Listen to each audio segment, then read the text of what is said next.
Hi, I'm Dr. Errol Zdalga. I'm a Stanford doctor, a hospitalist, and a member of the Stanford Medicine 25. This is a brief video on the approach to diastolic murmurs. So it's important to note, with all diastolic murmurs, they are pathologic. The four most common ones that we'll deal with are aortic regurgitation. There's a handful of causes for that one, and you can learn more of that with our other video. Mitral stenosis, most commonly seen in rheumatic heart disease or a congenital causes. Also, an atrial myxoma will present an exam similar to mitral stenosis. Pulmonic regurg, most commonly caused by pulmonary hypertension. Also, infective endocarditis can do it as well. And lastly, tricuspid stenosis, probably the least common of them all, usually seen in something such as carcinoid heart disease if found by itself. Hola, Mr. Garcia, nice to meet you. Nice to meet you. Okay, so we're going to listen to Mr. Garcia's heart and see what's going on there. Since you can't palpate his arteries, we put these sticks here so you can see when his heart is contracting in systole.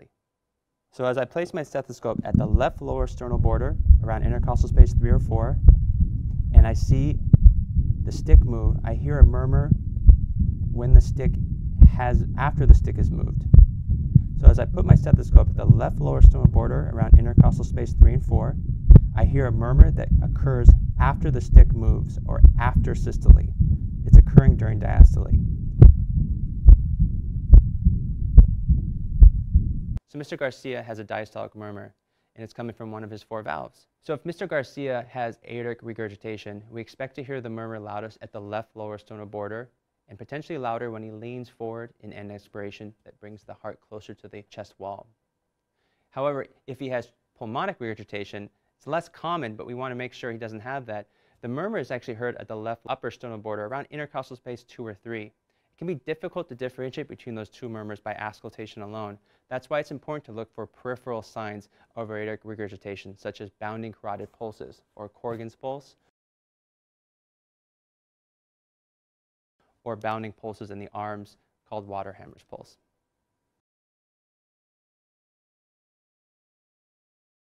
So in looking for mitral stenosis, have your patient in the left lateral decubitus position, use the bell of your stethoscope, and listen at the intercostal space 5 midclavicular area, right around the nipple.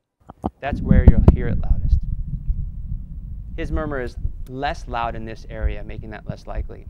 For the tricuspid stenosis murmur, you'll want to listen at the left lower sternal border, using the bell of your stethoscope, again, just like in mitral stenosis.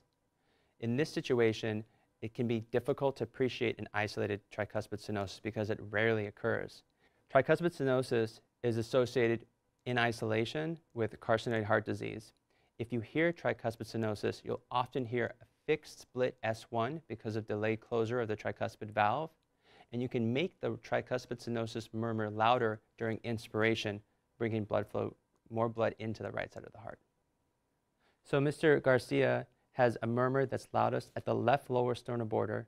It's loudest when he's sitting up and leaning forward, and it's associated with bounding pulses in his neck. This is clearly the murmur of aortic regurgitation by exam alone.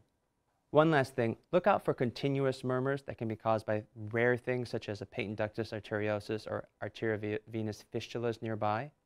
Also, friction rubs will have a diastolic and systolic component, but a much more grainy quality.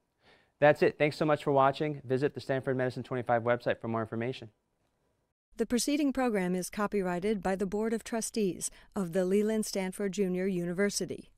Please visit us at med.stanford.edu.